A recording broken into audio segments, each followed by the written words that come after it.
मुझे एक आदमी ने कहा है कि जिस चीज़ का विरोध ना हो उसको करने में कोई रस ही नहीं रह जाता। चोरी के फल खाने जितने मधुर और मीठे होते हैं उतने बाज़ार में खरीदे गए फल कभी नहीं होते। इसलिए अपनी पत्नी उतनी मधुर कभी नहीं मालूम पड़ती जितनी पड़ोसी की पत्नी मालूम पड़ती है। वे चोरी के फल हैं, वे वर्जित फल हैं और सेक्स को हमने एक ऐसी स्थिति दे दी है, एक ऐसा ही चोरी का जामा पहना दिया, एक ऐसे झूठ के लिबास में छिपा दिया, ऐसी दीवालों में खड़ा कर दिया कि हमने तीव्र रूप से आकर्षित कर लिया है। बर्ट्रैंड रसल ने लिखा है कि जब मैं छोटा बच्चा था, विक्टोरियन ज़माना था, स्त्रियों के पैर भी दिखाई नहीं पड़ते थे। वे कपड़े पहनती थी जो ज़मीन पर घिसटता था और पैर नहीं दिखाई पड़ता था। अगर कभी किसी स्त्री का अंगूठा दिख जाता था तो आदमी आतुर होकर अंगूठा देखने लगता था और काम वासना जग जाती थी। और रसेल कहता है कि अब स्त्रियां करीब करीब आधी नंगी घूम रही है, उनका पैर पूरा दिखाई पड़ता है लेकिन कोई असर नहीं होता। तो रसेल ने लिखा है कि इससे यह सिद्ध होता है कि हम जिन चीज़ों को जितना ज़्यादा छिपाते हैं उन चीज़ों में उतना ही कुत्सित आकर्षण पैदा होता है। अगर दुनिया को सेक्स से मुक्त करना है तो बच्चों को ज़्यादा देर तक घर में नग्न रहने की सुविधा होनी चाहिए।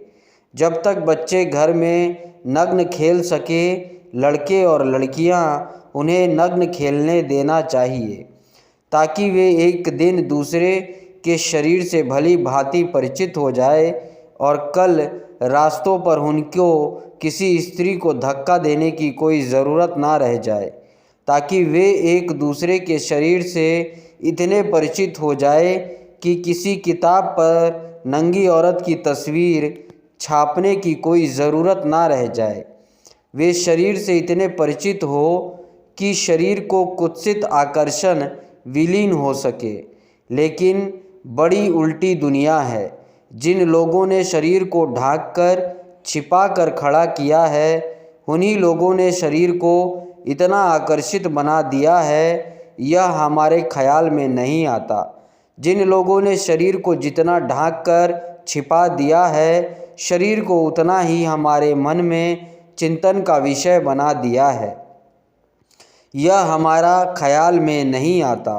बच्चे नग्न होने चाहिए, देर तक नग्न खेलने चाहिए, लड़के और लड़कियां एक दूसरे को नग्नता में देखने चाहिए ताकि उनके पीछे कोई भी पागलपन ना रह जाए और उनके इस पागलपन का जीवन भर रोग उनके भीतर ना चलता रहे।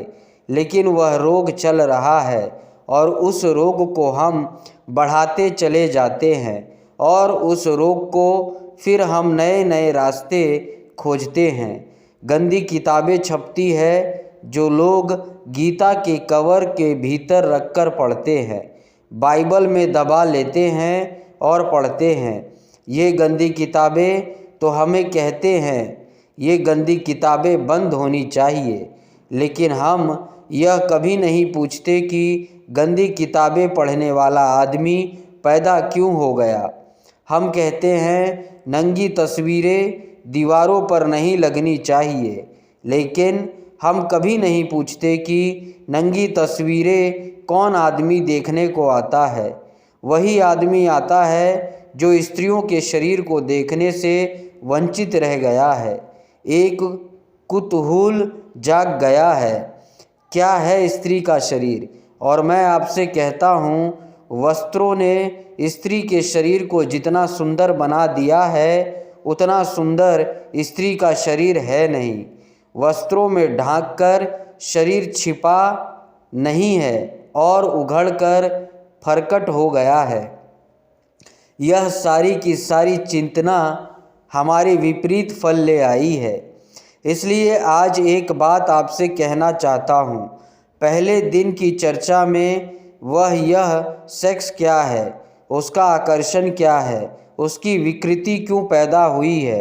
अगर हम ये 3 बातें ठीक से समझ ले तो मनुष्य का मन इनके ऊपर उठ सकता है, उठना चाहिए, उठने की ज़रूरत है। लेकिन उठने की चेष्टा गलत परिणाम लाई है, क्योंकि हमने लड़ाई खड़ी की है, हमने मैत्री खड़ी नहीं की, दुश्मनी खड़ी की है, सप्रेशन खड़ा किया है, दमन किया है, समझ पैदा नहीं की। अंडरस्टैंडिंग चाहिए, सप्रेशन नहीं।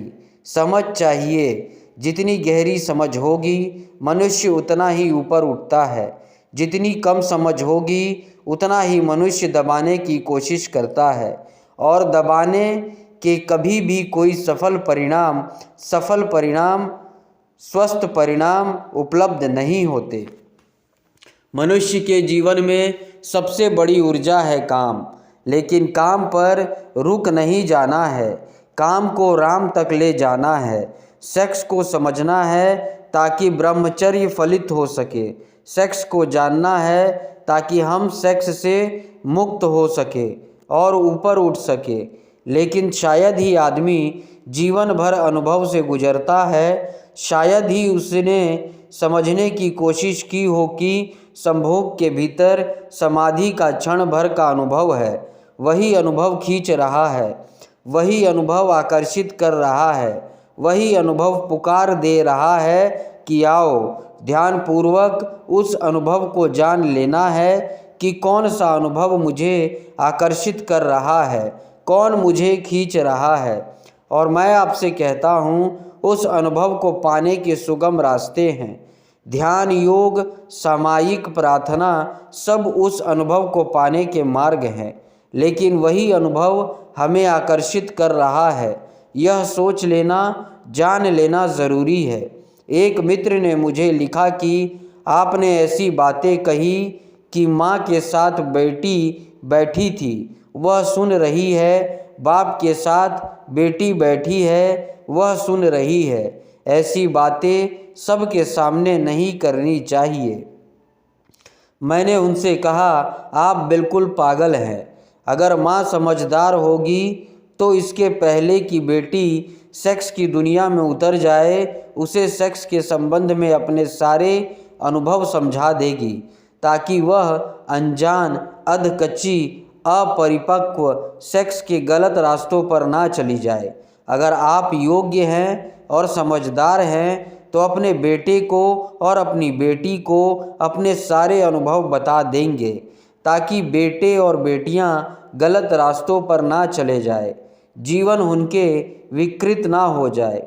लेकिन मज़ा यह है कि ना बाप का कोई गहरा अनुभव है, ना माँ का कोई गहरा अनुभव है। वे खुद भी सेक्स के तल पर ऊपर नहीं उठ सके, इसलिए घबराते हैं कि कहीं सेक्स की बातें सुनकर बच्चे भी इसी तल में ना उलझ जाए। लेकिन मैं उनसे पूछता हूँ, आप किसकी बात सुनकर उलझे थे?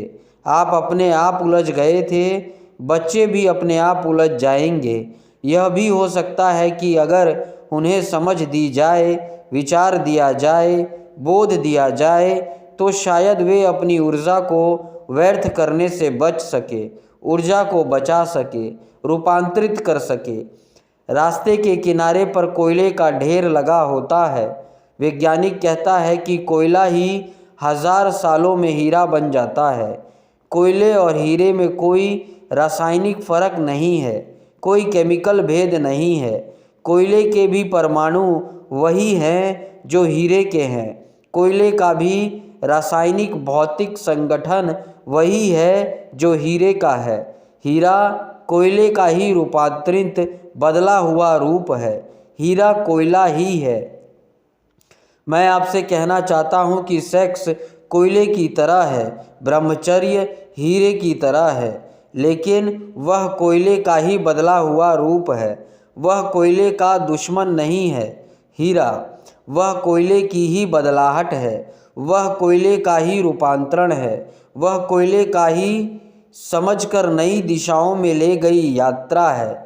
सेक्स के विरोधी नहीं है ब्रह्मचर्य, सेक्स का रूपांतरण है, ट्रांसफॉर्मेशन है। और जो सेक्स का दुश्मन है वह कभी ब्रह्मचर्य को उपलब्ध नहीं हो सकता है। ब्रह्मचर्य की दिशा में जाना हो, और जाना ज़रूरी है, क्योंकि ब्रह्मचर्य का मतलब क्या है? ब्रह्मचर्य का इतना मतलब है वह अनुभव उपलब्ध हो जाए जो ब्रह्म की चर्या जैसा हो। जैसा भगवान का जीवन हो वैसा जीवन उपलब्ध हो जाए। ब्रह्मचर्य यानी ब्रह्म की चर्या, ब्रह्म जैसा जीवन, परमात्मा जैसा अनुभव उपलब्ध हो जाए। वह हो सकता है अपनी शक्तियों को समझकर रूपांतरित करने से। आने वाले 2 दिन में कैसे रूपांतरित किया जा सकता है, सेक्स कैसे रूपांतरित किया जाने के बाद राम के अनुभव में बदला जाता है, वह मैं आपसे बात करूंगा। और 3 दिन तक चाहूँगा कि बहुत गौर से सुन लेंगे, ताकि मेरे संबंध में कोई गलतफहमी पीछे आपके पैदा ना हो जाए। और जो भी प्रश्न हो ईमानदारी से और सच्चे उन्हें लिख कर दे देंगे, ताकि आने वाले पिछले 2 दिनों में उनकी आपसे सीधी सीधी बात कर सकूं। किसी प्रश्न को छिपाने की ज़रूरत नहीं है। जो जिंदगी में सत्य है उसे छिपाने का कोई कारण नहीं है। किसी सत्य से मुकरने की ज़रूरत नहीं है। जो सत्य है वह सत्य है, चाहे हम आंखें बंद करें चाहे आंखें खुली रहे। और एक बात मैं जानता हूँ, धार्मिक आदमी मैं उसको कहता हूँ जो जीवन के सारे सत्यों को सीधा साक्षात्कार करने की हिम्मत रखता है। जो इतने कमज़ोर, काहिल और नपुंसक हैं कि जीवन के तथ्यों का सामना भी नहीं कर सकते, उनके धार्मिक होने की कोई उम्मीद कभी नहीं हो सकती।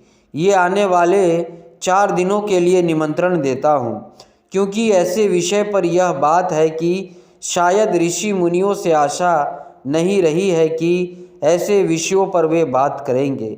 शायद आपको सुनने की आदत भी नहीं होगी, शायद आपका मन डरेगा, लेकिन फिर भी मैं चाहूँगा कि इन 5 दिनों में आप ठीक से सुनने की कोशिश करेंगे।